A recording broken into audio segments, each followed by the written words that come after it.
नमस्कार मित्रांनो, मी सावित्रीबाई ज्योतिराव फुले या मालिकेचा 11 एप्रिलचाच म्हणजेच मित्रांनो आजचा जयंती विशेष भाग. आजचा भाग मित्रांनो थोडा लेट आला आहे मित्रांनो, पण आजचा भाग सुरू करण्यापूर्वी आपल्या चॅनलतर्फे फक्त आणि फक्त 2च वाक्ये त्या महात्म्यासाठी आणि लगेचच आपण आजच्या भागाला सुरुवात करूयात मित्रांनो. तर बघा ना मित्रांनो, त्यांनी मुलींना शिक्षण दिलं आणि समाजाला नवं भविष्य दिलं. जेव्हा सगळे शांत होते तेव्हा तेव्हा फुले बोलले आणि इतिहास बदलला. शिक्षण हेच खरं शस्त्र आहे हे जगाला दाखवणारा योद्धा म्हणजे फुले. त्यांनी फक्त शाळा नाही उघडली, त्यांनी उघडले डोळे. ही जयंती नाही मित्रांनो, ही प्रेरणेची सुरुवात आहे. मित्रांनो, या मालिकेसाठी स्टार प्रवाह वाहिनीचे आणि अमोल कोल्हे सरांचे आभार. आणि मित्रांनो चला आता आपल्या आजच्या धमाकेदार भागाला सुरू करूया. आता मित्रांनो सगुणाऊ ज्योतीला म्हणते, अरे पोरगी बोरू घेऊन तुझ्यासाठी धावत पळत निघाली होती. तेव्हा ना पारेकरांनी ना काठीनं रस्ता अडवला तिचा आणि ढकलून दिलं तिला. पडली ती बिचारी आणि मग तिचा पाय मुरगळला. आणि असं सगुणाऊनं सांगितल्यानंतर ज्योतीला तर खूप मोठा धक्का बसतो आणि ज्योती खूप रागाला येतो आणि म्हणतो, या प्रत्येक गोष्टीचा हिशोब मी त्या गंगाधर शास्त्र्याकडून घेणार आहे आणि आत्ताच घेईन असं म्हणून तो रागारागात तिथून चाललेला असतो. तर तेव्हा सगुणाऊ आणि सावित्री त्याला थांबवतात. तर सगुणाऊ म्हणते, नाही शांत राहायचं, तुझ्या परीक्षेचा निकाल येईपर्यंत शांत राहायचं बघ. अरे तो पंत आहे, तो खिजवणारच अडवणारच, आपण गप बसायचं. आणि सावित्रीला म्हणते, सावित्री मी रक्तचंदन उगाळून आणते आणि थोडं हळदीचं दूध आणते, आलेच असं म्हणून ती तिथून निघून जाते. तर मित्रांनो ज्योती लगेचच आता सावित्रीला पलंगावरती बसायला सांगतो आणि तिचा पाय आपल्या हातामध्ये घेत असतो. तर तेव्हा सावित्री त्याला तसं करण्यापासून थांबवते, म्हणते, अवो नग, अवो काय करताय हे. आणि तेव्हा आता ज्योती सावित्रीचा हात आपल्या हातामध्ये घेतो आणि त्याला तिच्या हातावरती जखम दिसते. तर तेव्हा ज्योती विचारतो, सावित्री हे काय, तुझ्या हाताला जखम कशी काय. तर सावित्री आता सांगू लागते, तुमचा तो बोरू वाचवताना गंगाधर पंतांच्या माणसांनी अडवलं आणि त्या झटापटीत बांगड्या फुटल्या आणि लागलं. तर ते ऐकल्यानंतर ज्योती तर डोळे घट्टच बंद करतो आणि तिला म्हणतो, माझ्यासाठी तुला कशाचीही पर्वा नाही, दिवस दिवस जेवत नाहीस, तुझ्या कपिलेची मूर्ती माझ्याच काळजीमुळे तुझ्या हातामधून निसटली आणि त्याच्या ठेकऱ्या झाल्या, इतका विचार करतेस माझा. तर तेव्हा सावित्रीच्या डोळ्यामध्ये पाणी आलेलं असतं मित्रांनो आणि ती म्हणते, तुमचा विचार म्हणजेच माझा विचार ना. तर तेव्हा ज्योती तिला म्हणतो, ही आजची गोष्ट मी कधीच विसरणार नाही, तुझी हीच काळजी माझ्या काळजात घमघमत राहील आणि त्यासाठी उतराई व्हावं लागेल, त्यासाठी तुला बक्षीस द्यायला हवं. आणि म्हणतो, आता गंगाधर शास्त्रीला अद्दल घडवायला हवी. आणि त्यानंतर मित्रांनो आता दुसऱ्या दिवशी सकाळी जेव्हा सावित्री झोपेतून जागी होते तर तेव्हा ज्योती तिथे नसतोच आणि ती आता म्हणत असते, कुठे गेले ते. तर इतक्यातच आता ज्योती दरवाजा उघडून तिकडून आतमध्ये डोकावतो थोडासा आणि सावित्रीचं लक्ष त्याच्याकडे जातं. तर तेव्हा ज्योती थोडासा हसत हसत तिच्याजवळ येतो आणि त्याने आपल्या हाताच्या मागे काहीतरी लपवलेलं असतं. तर तेव्हा सावित्री विचारते, अवं कुठं होतात तुम्ही. तर तेव्हा ज्योती म्हणतो, मी तुझ्यासाठी काहीतरी आणलंय. तर सावित्री खुशच होते आणि म्हणते, माझ्यासाठी. तर तेव्हा ज्योती म्हणतो, ओळख बरं. तर तेव्हा सावित्री म्हणते, नाही नाही बघू. तर तेव्हा ज्योती म्हणतो, सावित्री नाही. तर सावित्री म्हणत असते, अहो बघू की. आणि ती बघू असं म्हणून पुढे येत असते तर तिच्या पायाला थोडंसं दुखतं. तर तेव्हा ज्योती म्हणतो, अगं हळूहळू आणि बस तू आधी. तर तेव्हा त्या सावित्री पलंगावरती बसते आणि परत म्हणते, बघू बरं. तर तेव्हा त्या ज्योती तिच्यासमोर खाली बसतो आणि मित्रांनो ज्योतीने तर तिच्यासाठी नवीन कपिला तयार करून आणलेली असते आणि ते बघितल्यानंतर सावित्री एकदम भावूक होते आणि तिला खूप छान वाटतं. आणि सावित्री आता म्हणजे तिच्या डोळ्यातून पाणी आलेलं असतं आणि ती ज्योतीला विचारते, तुम्ही बनवलीत. तर तेव्हा ज्योती हो असं सांगतो आणि मित्रांनो ज्योतीने स्वतःच्या हाताने सावित्रीसाठी कपिला बनवलेली असते. आणि आता सावित्री म्हणते, अव माझी कपिला माझ्या हातून पडून फुटली तेव्हा मला लय वाईट वाटलं. तर तेव्हा ज्योती म्हणतो, सावित्री मूर्ती फुटली म्हणून गाईची माया आणि गाईचा पाना कधी फुटल का, नाही फुटत ना. आणि जर फुटली तर तुझे आणि माझे हात आहेत ना सांधणारे. तर सावित्री म्हणते, हो आहेत. आणि तेव्हा दोघं सुद्धा हसत असतात. तर आता ज्योती विचारतो, आवडलं का बक्षीस. तर तेव्हा सावित्री म्हणते, मालक हे बक्षीस नाही, ह्यो माझ्या माहेरचा जिव्हाळा आहे. असं म्हणून मित्रांनो ती आता कपलेला आपल्या उराशी कवटाळते आणि खूप खुश झालेली असते आणि तिच्या डोळ्यातून पाणीसुद्धा थांबत नसतं. आणि आता इकडे मित्रांनो गंगाधर शास्त्री ग्रंथ वाचत असतात इतक्यातच त्यांची बायको तिथं येते आणि म्हणते, अहो मी काय म्हणते, काल तुम्ही जो चांदीचा मुकुट अर्पण केलात ना, तो गणपतीला किती शोभून दिसत होता हो. तर तेव्हा गंगाधर शास्त्री म्हणतात, हो ना, मोठं जागृत देवस्थान, त्याची प्रचिती कालच आली. तो ज्योत्या बोरू विसरला आणि त्याची बायको चक्क बोरू घेऊन धावत असताना तिला अडवलं. ती पडली काय, कोण भटानं तिचा बोरू मोडला काय, सगळी त्याचीच लीला. तर त्यांची बायको म्हणते, म्हणजे शेवटी त्या ज्योत्याला तो बोरू मिळाला नाहीच ना. तर तेव्हा गंगाधर शास्त्री म्हणतात, कसा मिळेल, सावित्रीचा पाय मुरगाळला, त्यावेळी परीक्षा सुरू झाली असणार. आणि असं ते बोलत असतात इतक्यात विनायक परीक्षक जे असतात ते तिथं येतात आणि म्हणतात, अहो पंत, बोरू मोडला पण सावित्रीने नवा बनवून आणला. आणि असं त्यांनी सांगितल्यानंतर गंगाधर शास्त्रींना तर खूप मोठा धक्काच बसतो आणि ते म्हणतात, काय नवा बनवला आणि त्या ज्योत्याला दिला. तर विनायक परीक्षक म्हणतात, हो दिला. तर गंगाधर शास्त्री रागारागातच उठून उभे राहतात आणि म्हणतात, कसा दिला, स्त्रीला विद्या मंदिरात येताना मज्जा वाजताना ती आली. तर तेव्हा विनायक परीक्षक म्हणतात, हो आली. तर तेव्हा गंगाधर शास्त्री ओरडतात, मग तुम्ही काय करत होतात, का देव दिला.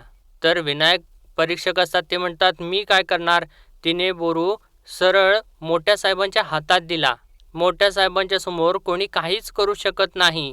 तर तेव्हा गंगाधर शास्त्री म्हणतात, ही गोष्ट धर्मबाह्य आहे, मी वरिष्ठांना भेटतोच.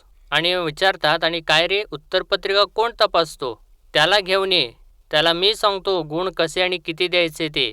तर तेव्हा विनायक परीक्षक म्हणतात, ते शक्य नाही, उत्तरपत्रिका मिशनरी मंडळाकडे जातात, त्यात कोणीच हस्तक्षेप करू शकत नाहीत.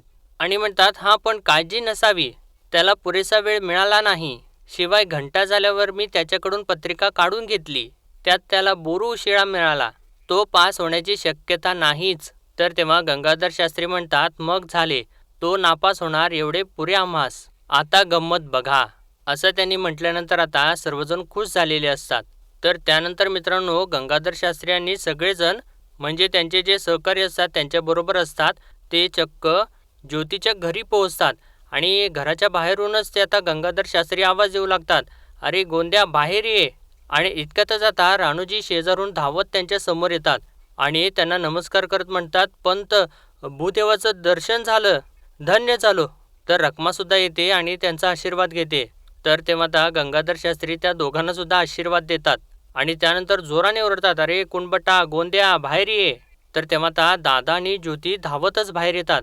तर तेव्हा दादा बाहेर आल्याल्या त्यांना नमस्कार करतात, म्हणतात राम राम देवा. आणि तेव्हाच आता सर्वजणच बाहेर येतात. तर आता गंगाधर शास्त्री ज्योतीकडे रागारागानेच बघत असतात कारण ज्योतीने त्यांना अजूनसुद्धा नमस्कार केलेला नसतो. तर तेव्हा ते रागाने बघत असलेलं बघून दादा ज्योतीला म्हणतात, ज्योती नमस्कार कर. तरीसुद्धा ज्योती तसाच थांबलेला असतो आणि त्यानंतर आता दादा परत एकदा म्हणतात, अरे ज्योती नमस्कार कर. तर तेव्हा ज्योती आता खाली न वागता तसाच उभा राहतो आणि नुसताच नमस्कार करतो. तर तेव्हा दादा म्हणतात, भूदेवा, अव गरिबाच्या घरी येण्याची तस्ती कशापायी केली, निरोप धाडलास आम्ही स्वतः आलो असतं की. तर तेव्हा गंगाधर शास्त्री म्हणतात, मी मानपान घ्यायला आलेलो नाही. आणि ज्योतीकडे बघत म्हणतात, आठवण करून द्यायला आलेलो आहे, निकालाचा दिवस लांब नाही, जवळ आलाय. आणि मित्रांनो त्यांनी सोबत आसूर आणलेला असतो आणि तो आसूर घेतात आणि ज्योती त्या दिशेने फेकतात. तर तेव्हा ज्योती तो आसूर झेलतो आणि म्हणतो, आसूर आणि मला कशाला. तर तेव्हा गंगाधर शास्त्री म्हणतात, आजवर केलेल्या धर्मद्रोहाचं प्रायश्चित्त घेण्यासाठी हा आसूड दिलेला आहे, स्वतःला मारून घेता आलं नाही तर बापाला भावाला सांगायचं पाठ फोडायला. तर तेव्हा इकडं राणूजी आणि रखमा तर खुश झालेले असतात आणि रखमामध्येच बोलते, आणि हे बी आहेतच की. आणि त्यानंतर आता गंगाधर शास्त्री रागारागाने म्हणतात, चला रे, असं म्हणून ते आता तिथून निघून जातात. तेव्हा ज्योती म्हणतो, शेतकरी जेव्हा नांगर सोडून हातामध्ये आसूड घेतो तेव्हा अन्याय सत्ता पालटते, हे लक्षात येईलच. आणि त्या आसूडाचा जोराचा फटका जमिनीवरती मारतो. तर त्यानंतर मित्रांनो आता दुसऱ्या दिवशी दादा आणि बाकी सर्वजण बसलेले असतात. इतक्यातच सदाशिवानी मोरू येतात आणि ज्योती ज्योती असं हाक मारत असतात आणि समोर आता दादांना बघितल्यानंतर त्यांना नमस्कार करतात. तर तेव्हा दादासुद्धा त्यांना रामराम देवा असं म्हणतात. तर इतक्यातच आता ज्योती बाहेर येतो आणि त्या दोघांना बघितल्यानंतर म्हणतो, अरे तुम्ही दोघं सकाळी सकाळी. तर तेव्हा मोरू म्हणतो, आज निकालाचा दिवस आहे, एकटा जाशील म्हटलं एकत्रच जाऊया. आणि विचारतो निघूया. तर तेव्हा ज्योती म्हणतो हो चला. आणि निकालाचा दिवस असं ऐकल्यानंतर सगळेजण थोडेसे धक्क्यातच जातात. त्यानंतर आता ज्योती पुढे जातो आणि दादांचा आशीर्वाद घेतो. तर दादासुद्धा यशस्वी भव असा आशीर्वाद देतात. आणि त्यानंतर आता ज्योती त्याच्या आईचा सुद्धा आशीर्वाद घेतो. तर तेव्हा तिची आईसुद्धा यशस्वी भव असा आशीर्वाद देते. आणि त्यानंतर तो चाललेला असतो. तर तेव्हा दादा ज्योतीला म्हणतात, ज्योती जो बी निर्णय लागायचा आहे तो लागू दे, सरळ घरी निघून यायचं. आणि म्हणतात का मी येऊ. तर तेव्हा ज्योतीची आई म्हणते वय वय तुम्ही बी जावा संगट, म्हणजे काळजीच न ग. तर तेव्हा दादासुद्धा वय असं म्हणून चाललेलेच असतात. तर तेव्हा ज्योती नको असं म्हणतो आणि म्हणतो माझ्याबरोबर सदा आणि मोरू आहेत. आणि असं सांगून तो आता येतो मी असं म्हणून चाललेला असतो. तर तेव्हा सावित्री त्याला आवा असं म्हणून थांबवते आणि म्हणते जपून जा. तर तेव्हा ज्योतीच्या चेहऱ्यावर तर हसूच असतं मित्रांनो, म्हणजे जसं का त्याला पूर्ण खात्रीच आहे. आणि त्यानंतर तो आता सावित्रीला हो असं सांगतो आणि त्या दोघांना चला असं म्हणतो. आणि तिथून आता ते तिघेसुद्धा निघून जातात. तर तेव्हा आता ज्योतीची आई सावित्रीला म्हणते, सावित्री जपूनच जाणार आहे तो, नाहीतर असं कर, तो गेलाच आहे, तू बी जा त्याच्या मागं धावत पळत, म्हणजे जास्त शोभल नाही का. काय बाई तू तरी, घरात कामं पडल्यात ती कोण करणार, म्या करणार असं ती बोलत असते. तर तेव्हा सावित्री तर गप्पच असते. आणि त्यानंतर आता ज्योतीची आई आतमध्ये स्वयंपाक करायसाठी जाते. आणि तेव्हा सावित्री तिथं आल्यानंतर ती सावित्रीला म्हणते, सावित्री पीठ मळून झालंय, भाजी झाली की भाकऱ्या करायला घे. तर तेव्हा सावित्री वय असं म्हणते. तर तेव्हा ज्योतीची आई म्हणते मी आलेच असं म्हणून ती तिथून उठते आणि चाललेली असते आणि परत थांबते. आणि सावित्रीला म्हणते, सावित्री संसारात नुसती नवऱ्याची काळजी करायची नसते, तर सासू सासरे दीर नणंद यांचा बी विचार करायचा असतो, त्यांना बी तहानभूक असती असं म्हणून तिथून आता ती निघून जाते. आणि तेव्हा आता सावित्रीला ती एकटीच असते, त्यामुळे आता तिला तो क्षण आठवत असतो जेव्हा गंगाधर शास्त्री घरी आलेले असतात आणि त्यांनी तो आसूड ज्योतीच्या दिशेने फेकलेला असतो आणि ज्योतीने तो झेललेला असतो. आणि त्यानंतर गंगाधर शास्त्री म्हणालेले असतात, आजवर केलेला धर्मद्रोहाच्या प्रायश्चित्त घेण्यासाठी हा आसूड दिलेला आहे, स्वतःला मारून घेता आलेलं नाही तर बापाला भावाला सांगायचं. आणि असा सगळा विचार करत असताना मित्रांनो तिचं लक्ष नसतं आणि ती भाकऱ्या भाजत असते आणि तिच्या डोळ्यामधून आता थोडंसं पाणी येऊ लागतं. आणि ती म्हणते कसं होईल, नाही म्हणजे यांच्या मेहनतीवर विश्वास आहे माझा, पण नशिबाचं काय, नशीब जरा जरी हुकलं ना तर आयुष्याला लई मोठी हुलकावणी बसती. आणि असा सगळा काही विचार करत ती हरवूनच गेलेली असते. आणि तेव्हाच नेमकी आता ज्योतीची आई तिथं येते आणि ते सगळं काही बघून ती डोक्यालाच हात लावते आणि म्हणते अरे देवा. तर तेव्हा सावित्री तिच्याकडे बघून घाबरतेच आणि म्हणते सासूबाई भाकऱ्या व्हायलाच आल्यात.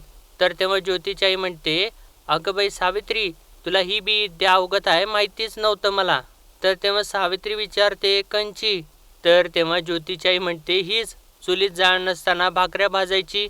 आणि मित्रांनो सावित्रीने तर चुलीमध्ये जाळच लावलेला नसतो. आणि तेव्हा ते बघितल्यानंतर सावित्रीसुद्धा डोक्यालाच हात लावते आणि म्हणते अरे देवा राहिलंच सासूबाई असं म्हणून ती आता चुलीत जाळ लावते. तर तेव्हा ज्योतीची आई वैतागतेच आणि म्हणते अरे माझ्या कर्मा कसं होणार कोणाच ठाऊक. आणि सावित्री म्हणते नाही नाही झालं. तर तेव्हा ज्योतीची आई तिला कर असं म्हणून सांगत असते. आणि इकडे तर मित्रांनो आता ज्योती जो असतो तो कावड घेऊन चाललेला असतो पेट्यांच्या मधून आणि त्याला बघत असताना सगळ्यांना आश्चर्याचा धक्काच बसत असतो आणि काही जण त्याच्याकडे बघून हसत सुद्धा असतात. तर ज्योती मात्र कोणाकडे नाही बघता काही न बोलता तसाच कावड घेऊन निघालेला असतो. आणि ज्यावेळेस तो मुका जो असतो तो ज्योतीला बघतो तर त्याला तर खूप मोठा धक्का बसतो आणि त्याच्या हातामधलं पोतं खालीच पडतं आणि तो लगेचच आता ज्योतीच्या घराकडे धावत सुटतो.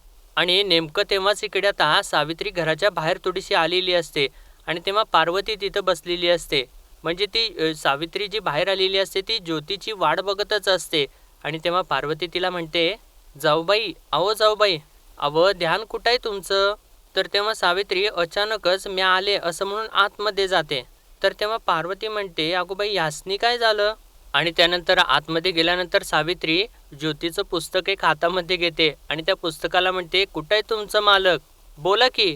आणि म्हणते, बोलता येत असेल तर बोला की. आणि त्यानंतर पुस्तक परत खाली ठेवते आणि परत धावत धावत बाहेर येते आणि परत ज्योतीची वाट बघू लागते. तर तेव्हा पार्वती म्हणते, अहो जाऊबाई, असं भर मावल्यावानी का करताय व तुम्ही, काय झालं? तर तेव्हा सावित्री म्हणते, ताईसाब हे सकाळपासून गेल्यात, अजून आलं नाहीत. तर तेव्हा पार्वती म्हणते, अव येत्याल व. तर सावित्री म्हणते, आता काय झालंय काय बी ठावं नाही आणि मला तर काय सुचतच नाहीये. आणि त्यानंतर ती परत धावत आतमध्ये जाते आणि जाऊन देवासमोर बसते आणि म्हणते, देवा पांडुरंगा, यांना यश येऊ दे, तुला तर समद ठाऊक आहे, यांनी लई मेहनत केली आहे, रात्रीचा दिवस केलाय बघ, यांना पास कर, असं करू नकोस. आणि त्यानंतर विठ्ठल रखुमाईला फुलं वाहते आणि नमस्कार करून बाहेर येते परत.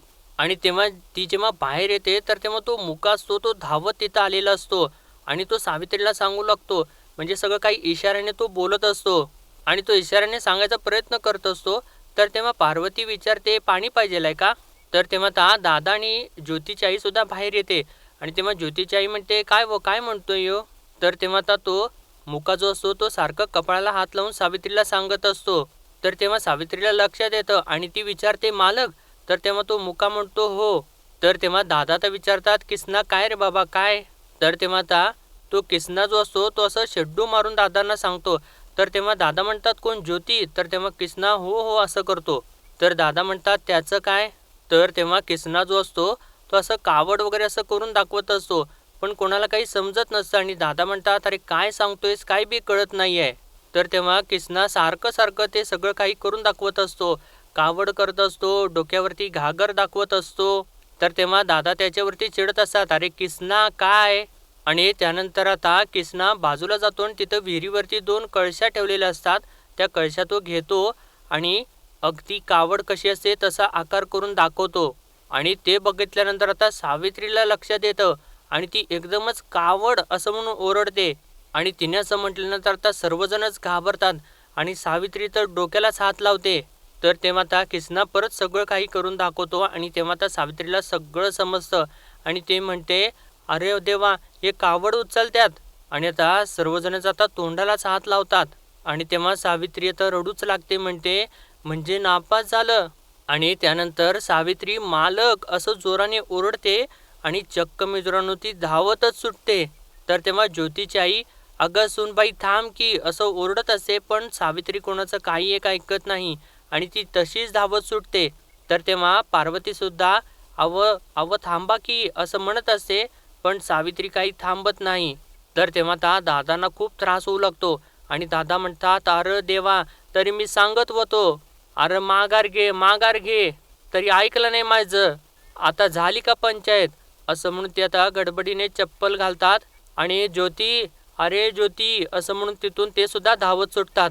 तर तेव्हा रखमा सुद्धा तिथं आलेली असते आणि तिने ते सगळं काही ऐकलेलं असतं, बघितलेलं असतं आणि ती ज्योतीच्या आईला विचारते, चिमणा ज्योती खरंच पैज हारला वय ग? तर तेव्हा ज्योतीची आई म्हणते, काय माहिती, अव तो किसन काय बाई तर बोलत होता व, काय झाले कोणास ठाऊक? तर तेव्हा रखमा म्हणते, बया, आता ज्योत्याच्या कांद्याला कावड वाहून वाहून घट्ट पडतेल बघ, माझ्याकडं की नाही राईचं तेल हाय, तू की नाही रोज त्याच्या कांद्याला लावत जा बरं का. आणि ते असं बोलत असते खरं मित्रांनो, पण या दोघींना सुद्धा म्हणजे पार्वतीला सुद्धा आणि ज्योतीच्या आईला सुद्धा विश्वास बसत नसतो. तर तेव्हा रखमा म्हणते, म्याकनी यासनी सांगते बरं का, असं म्हणून आवा ऐकलं का, असं ओरडत ओरडतच तिथून निघून जाते.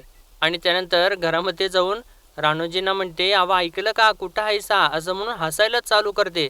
तर तेव्हा राणूजी म्हणतात, अगं हाय की, अगं कुठं आग लागल्या म्हणून एवढा आरडाओरडा करायला लागल्यास? तर तेव्हा रखमा म्हणते, आवा आगीपेक्षा बी लई भारी बातमी आहे, अव ज्योत्याकीने कावड घेऊन गंगाधर शास्त्र्यांच्या घराकडे निघालाय. आणि ते ऐकल्यानंतर राणूजी सुद्धा खूपच खुश होतात आणि म्हणतात, अगं काय सांगतेस काय रखमे, म्हणजे ज्योत्या नापास झाला? तर तेव्हा रखमा म्हणते, वय की, हाय की नाही आगीपेक्षा पण लई भारी बातमी. आणि म्हणते, अव इथं काय थांबलाय, निघा की लवकर. तर राणूजी म्हणतात, हे काय निघतोच की आता. आणि म्हणतात, जातो आणि गंगाधर शास्त्र्यांच्या पायावरती लोटांगणच घालतो, लई जबरदस्त काम केलंय त्यांनी, हे बघ निघालोच बघ, असं म्हणून ते घराच्या बाहेर पडतात. आणि इकडे तर मित्रांनो सावित्री पेट्यांच्या मधून जोरजोराने धावत असते आणि तिच्या मागे किसना धावत असतो. आणि इकडे मित्रांनो आता ज्योती कावड घेऊन चाललेलाच असतो. आणि तेव्हा काही जण त्याला बघितल्यानंतर म्हणतात, शेवटी गोंद्यामाळ्याचा ज्योती पैज हारला. आणि दुसरा हसत म्हणत असतो, हारला? अहो ती काय कावड घेऊन चाललाय गंगाधर पंतांच्या वाड्यावर त्यांचे पाय धुवायला, असं म्हणून ते आता सर्वजण हसत असतात. आणि त्यानंतर ते सुद्धा आता गंगाधर पंतांच्या वाड्याकडे जाऊ लागतात. आणि इकडे सावित्री धावत येतच असते आणि ज्योतीसुद्धा कावड घेऊन चाललेलाच असतो. आणि तेव्हाच मित्रांनो आता दादासुद्धा मागून जोरजोराने धावत येत असतात. आणि त्यानंतर मित्रांनो आता इकडं ज्योती जात असताना त्याचे विरोधक जे विद्यार्थी असतात, त्याचे मित्र असतात, ते तिथं थांबलेले असतात आणि त्याच्यावरती हसत असतात. आणि ज्योतीला म्हणतात, एकदाची खोड मोडली बरे. आणि म्हणतात, अहंकाराची नांगी मोडली. आणि त्यानंतर दुसरा म्हणतो, तालमीतला पैलवान पण शेवटी खाल्ली माती. आणि त्यानंतर दुसरा म्हणतो, अरे गंगाधर पंतांना आव्हान दिलं तर हेच होणार ना, 7वी पास होणार म्हणत होता, असं म्हणून आता हे सर्वजण सुद्धा त्याच्या मागे धावू लागतात. आणि ज्योती मात्र आता कोणासोबत काही न बोलता, कोणाकडे न बघता कावड घेऊन तसाच चाललेला असतो. आणि आता सगळे गावकरी त्याच्या मागे मागे येऊ लागतात. आणि इकडून सावित्री आणि त्याच्या मागे दादासुद्धा धावत येत असतात. आणि तिकडून आता राणूजी सुद्धा आता धावत धावत येऊ लागतात. आणि मित्रांनो ही बातमी पूर्ण गावभर अशी आगीसारखी पसरलेली असते आणि सगळं गाव आता ज्योतीच्या मागे मागे येऊ लागतं. आणि तेव्हा जात असताना एक बाई म्हणते, बरे झाले शास्त्र सोडले होते ना. आणि म्हणते, पंतांशी बरोबरी करत होता, बरी अद्दल घडली.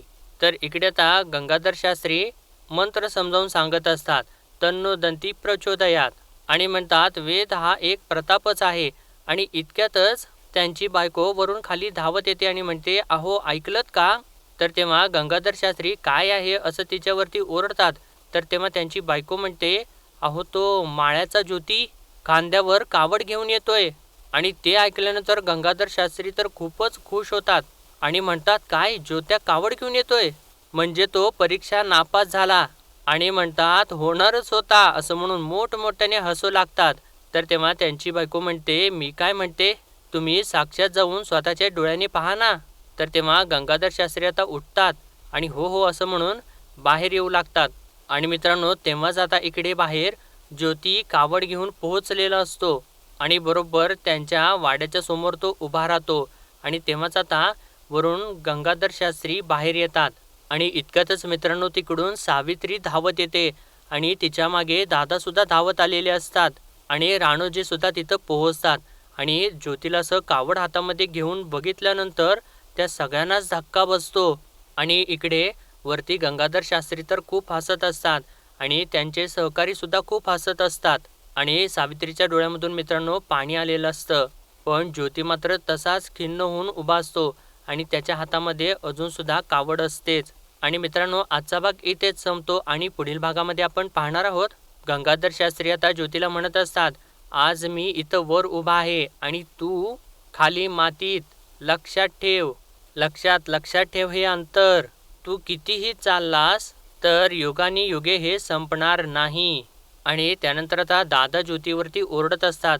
तर तेव्हा ज्योती म्हणतो, त्यांनी आव्हान दिलं आणि ते मी पूर्ण केलं, एवढंच सांगायला गेलो होतो. तर तेव्हा दादा ज्योतीवरती ओरडतात आणि म्हणतात, त्यांच्यासमोर तू म्हणजे सूर्यासमोर काजवं. अरे काय बी झालं तरी त्यांच्याने आपली बराबरी होऊ शकत नाही र. तर तेव्हा ज्योती पण दादा असं म्हणत असतो. तर तेव्हा दादा त्याच्यावरती जोराने ओरडतात, अरे बस. आणि तेव्हा ते आता सगळं बोलत असतात. तर तेव्हा सगळेजणच तिथं असतात आणि सगळेजणच थकवून त्या दोघांच्याकडे बघत असतात. तर मित्रांनो आजच्या पुरतं एवढंच आणि भेटूया परत उद्याच्या भागामध्ये. तोपर्यंत आपल्या व्हिडिओला लाईक, शेअर आणि सबस्क्राईब नक्कीच करा. धन्यवाद.